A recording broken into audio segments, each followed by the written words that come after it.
আমাদের সিনিয়র নেতৃবৃন্দরা এসেছে এই ক্রাইসিসে আমাদেরকে সাহস দিয়েছে এবং সেই সাথে আমি একটি আহ্বান জানাতে চাই আমাদের এই সম্প্রদায় যারা এখানে অবস্থান করছেন তারা যেন সুখে শান্তিতে আবার আগের মতো বসবাস করতে পারে।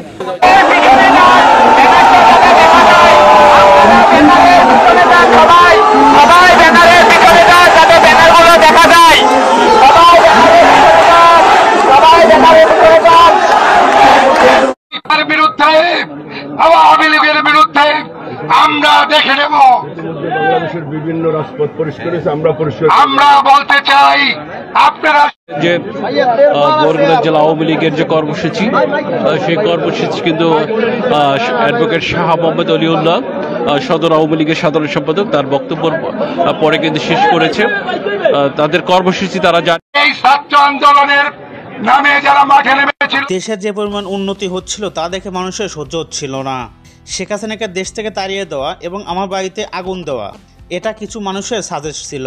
এবার শেখ হাসিনাকে দেশে ফেরানোর আন্দোলনে বক্তব্য রাখলেন মাশরাফি বিন মুর্তজা।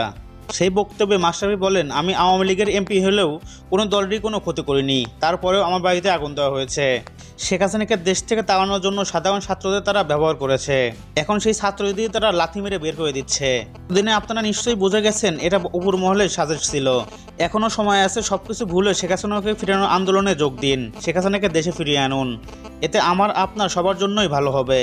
প্রিয় দর্শক, মাশরাফি বিন মুর্তজার এমন বক্তব্যকে আপনারা কিভাবে দেখছেন তা অবশ্যই কমেন্ট করে জানিয়ে দিবেন আমাদের ভিডিওর কমেন্ট বক্সে।